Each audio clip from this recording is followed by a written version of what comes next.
रात गहरी होने के बाद ससुर जी ने मेरे कमरे का दरवाज़ा खटखटाया और मुझसे बोले, बहू मैं बाथरूम में गिर गया था और मेरी कमर में बहुत दर्द हो रहा है।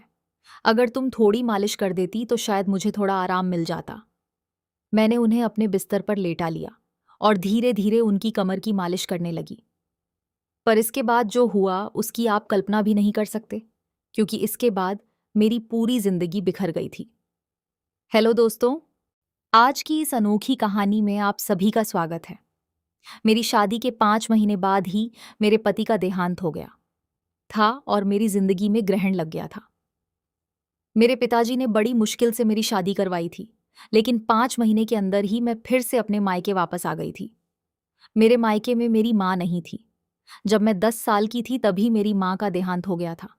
इसलिए मुझे बहुत डर लगता था कि अगर पिताजी मुझसे कुछ कहेंगे तो मैं किसके आंचल में अपना मुंह छुपाऊंगी। माँ की मौत के बाद पिताजी ने दूसरी शादी कर ली थी और मेरी सौतेली माँ मुझसे बहुत नफरत करती थी। इसलिए मुझे और भी ज्यादा डर लग रहा था। मेरी सौतेली माँ अक्सर मुझे ताने देती थी कि पहले अपनी माँ को खा गई और फिर अपने पति को भी खा गई। अब यहाँ क्या लेने आई है? क्या हमें भी बर्बाद करके छोड़ेगी?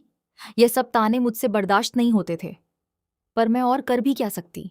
बहुत सी ईमानदार थी। मेरी जिंदगी ऐसे ही गुजर रही थी। फिर अचानक एक दिन मेरे ससुर जी हमारे घर आए और उन्होंने मेरे पिताजी से कहा कि वह मुझे फिर से अपने घर ले जाना चाहते हैं। मेरी सौतेली माँ ने तुरंत ही हाँ कर दिया, लेकिन मेरे पिताजी ने कहा, अब आपका बेटा इस दुनिया में नहीं है, तो आप मेरी बेटी को क्यों ले जाना चाहते हैं? इस पर मेरी सौतेली माँ ने मेरे पिताजी से बहस करना शुरू कर दी और कहा, इसमें इतना सोचने की क्या बात है? वह अगर कह रहे हैं कि वह प्रिया को ले जाना चाहते हैं तो उन्हें ले जाने दीजिए ना। आपको इतनी तकलीफ क्यों हो रही है? और वैसे भी प्रिया उनके घर की बहू है। उनके बेटे की मौत हो गई है तो क्या हुआ? वह अपने ससुराल तो जा ही सकती है ना। माँ के इस झगड़े के बाद पिताजी ने कहा, अगर मेरी बेटी वहां खुश रहेगी तो मुझे कोई दिक्कत नहीं है। प्रिया अगर जाना चाहती है तो आप उसे जरूर ले जा सकते हैं। मेरे ससुर जी ने मेरी तरफ देखा और कहा, चलो कपड़े वगैरह लेकर आओ। मैंने भी सोचा कि यहाँ रहकर सौतेली माँ के ताने सुनने से अच्छा है कि अपने ससुराल जाकर सुकून से रहूं। मैं ससुर जी के साथ वापस ससुराल आ गई थी। यहाँ पहुंचने के बाद मैं अपने कपड़े बदल रही थी कि तभी मेरे ससुर जी मेरे कमरे में आ गए और बोले, बहू एक कप चाय बना लाओ। मैंने जल्दी से अपने कपड़े ठीक किए और रसोई में जाकर चाय बनाने लगी और चाय बनाकर ससुर जी को दे दी। चाय पीते हुए उन्होंने मुझसे कहा, प्रिया तुम्हें पता है इस घर में मैं बिल्कुल अकेला हूं। मेरा बेटा मेरी इकलौती संतान थी और तुम्हारी सास भी गुजर गई है। मैं इसीलिए तुम्हें यहां लेकर आया हूं ताकि मुझे इस घर में अकेला ना लगे।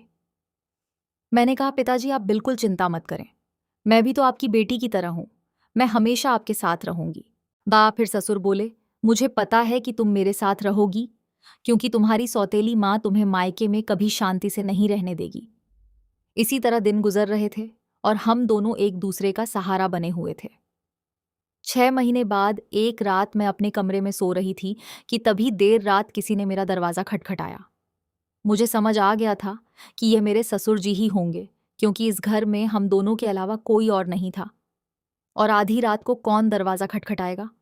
मैंने सोचा कि शायद पिताजी को कुछ ज़रूरत होगी। कहना चाहता हूँ, अगर तुम मेरी बात मान जाओ तो ही मैं कहूँगा। उनकी इस बात से मेरा दिल और भी ज़्यादा बेचैन हो गया था। मैं चिंतित होकर बोली, बोलिए पिताजी। ससुर जी थोड़ा हंसकर बोले, आज की रात मैं तुम्हारे साथ बिताना चाहता हूँ, क्योंकि अब अकेले अकेले अच्छा नहीं लगता है। मेरी पत्नी के मरने के बाद मैंने सोचा था कि फिर से शादी करूंगा, पर जब बेटे की भी मौत हो गई तो फिर मैंने शादी के बारे में सोचा ही नहीं। पर जब से तुम वापस आई हो तब से मैं तुम्हारे प्यार में दीवाना हो चुका हूं। उनकी ये सारी बातें सुनकर मुझे बहुत असहज महसूस हुआ, लेकिन उनकी बात का विरोध करने की हिम्मत नहीं हुई। मैं अपने कमरे में ही सोफे पर लेट गई, लेकिन मुझे नींद नहीं आ रही थी, क्योंकि मुझे बहुत डर लग रहा था।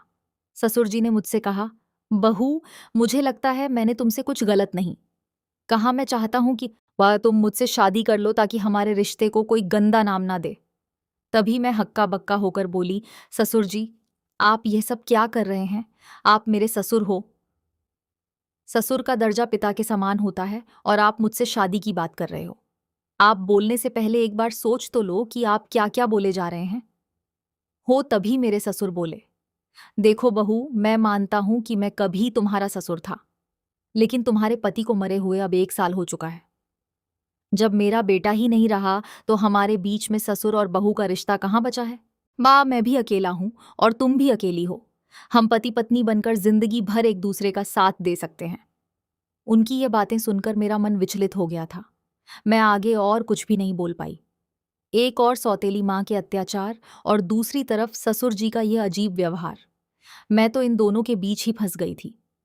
जैसे तैसे रात बीती और अगली सुबह मैं अपने ससुर जी की बातों पर सोच विचार करने लग गई। ससुर जी का प्रस्ताव मुझे असंभव लग रहा था, लेकिन वास्तविकता मुझे कुछ निर्णय लेने पर मजबूर कर रही थी। फिर मुझे ख्याल आया कि मैं अपने पिताजी से जाकर बात करती हूँ, लेकिन ये सब बातें अपने खुद के पापा से करने की हिम्मत मुझ में नहीं हुई, क्योंकि मुझे पता था कि पिताजी से बात करने के बाद मेरी जिंदगी में और भी नई समस्याएं आ सकती हैं। इसलिए मैं उनके पास नहीं गई।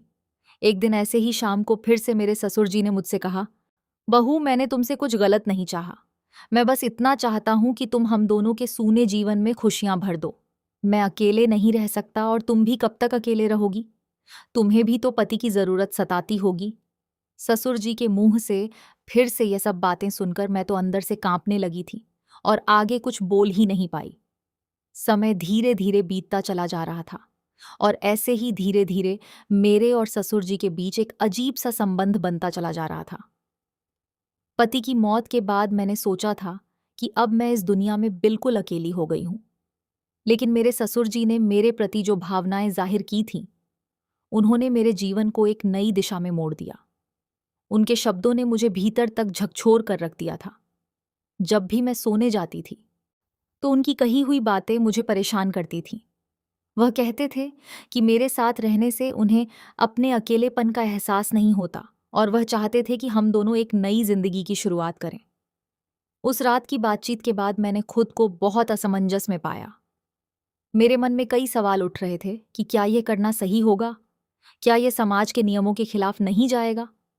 लोग क्या कहेंगे कि पति के मरने के बाद अपने ही ससुर से शादी कर ली? लेकिन कहीं ना कहीं मेरे दिल में यह बात भी थी कि शायद सच में मेरे ससुर अकेलेपन से जूझ रहे हैं। मैंने बहुत सोच विचार के बाद उनसे बात करने का फैसला किया। एक रात मैंने ससुर जी के दरवाजे की कुंडी खटखटाई। उन्होंने दरवाजा खोला और मुझे देखकर थोड़ा हैरान हुए। मैं उनके कमरे में गई और बोली, ससुर जी, मैं आपसे एक बहुत जरूरी बात करना चाहती हूँ। उन्होंने मुझे बैठने के लिए बोला और बड़ी गंभीरता से पूछा, क्या हुआ बहू, तुम इतनी रात गए क्यों आई हो? मैं थोड़ी हिम्मत जुटाते हुए बोली, ससुर जी, मैंने आपके प्रस्ताव के बारे में बहुत सोचा है। मैं समझती हूं कि आप अकेलेपन से जूझ रहे हैं और एक साथी की जरूरत महसूस कर रहे हैं, लेकिन इस रिश्ते के लिए मेरी एक शर्त है कि हमारे बीच हमेशा प्यार और सम्मान का रिश्ता रहेगा। आप मुझे बेटी की तरह सम्मान देंगे और मैं आपको पिता की तरह आदर दूंगी। क्या आपको मेरी शर्त मंजूर है? उन्होंने मेरी बात को ध्यान से सुना और फिर कहा, मुझे तुम्हारी शर्त मंजूर है। मैं इस प्यार और सम्मान को हमेशा बनाए रखूंगा। उनकी यह बात सुनकर मेरे दिल का बोझ थोड़ा हल्का हो गया था। फिर कुछ दिनों के बाद हमने एक छोटे से समारोह में शादी कर ली। ये शादी समाज की नज़र में असामान्य थी, लेकिन हमने अपनी स्थिति को स्वीकार कर लिया था। शादी के बाद के दिन मेरे लिए बेहद चुनौतीपूर्ण रहे। गांव ने लोगों ने तरह तरह की बातें करना शुरू कर दिया था। रिश्तेदारों ने भी हमसे दूरी बना ली थी, लेकिन हमने इन सब की परवाह किए बिना अपने जीवन में आगे बढ़ने का फैसला किया। हमारे रिश्ते में धीरे धीरे प्यार और समझ बढ़ने लगी थी। ससुराल में पहले जहां मैं खुद को असहज महसूस करती थी, अब वहीं घर मुझे अपना सा लगने लगा था। ससुर जी हर संभव प्रयास करते थे जिससे मैं खुश रहूं। उन्होंने मेरी हर छोटी बड़ी जरूरत का ख्याल रखा था और मेरी सारी ख्वाहिश पूरी करते थे। वह हर दिन मेरे लिए कुछ ना कुछ नया खास करने की कोशिश करते थे। कभी मेरी पसंदीदा खाने की चीजें लाते थे तो कभी मेरे लिए नई नई साड़ियां लाते थे।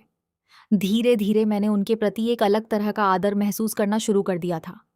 हम दोनों ने मिलकर एक नई जिंदगी की शुरुआत की थी। ससुर जी अब मेरे जीवन का एक अभिन्न हिस्सा बन चुके थे और अब हमारे बीच का रिश्ता सिर्फ ससुर और बहू का नहीं रहा, बल्कि अब हम दो जिस्म और एक जान हो चुके थे। उन्होंने मेरी बंजर जिंदगी में बरसात की थी। उन्होंने मुझे फिर से हंसना सिखाया था, जीवन को एक नए नजरिए से देखना सिखाया था। शादी के कुछ महीनों बाद मैंने महसूस किया कि हमारे बीच का यह नया रिश्ता मुझे एक नई दिशा दे रहा है। हम दोनों ने साथ मिलकर कई मुश्किलों का सामना किया और हर बार एक दूसरे का साथ दिया। ससुर जी के साथ मेरे इस नए रिश्ते ने मुझे जीवन के कई नए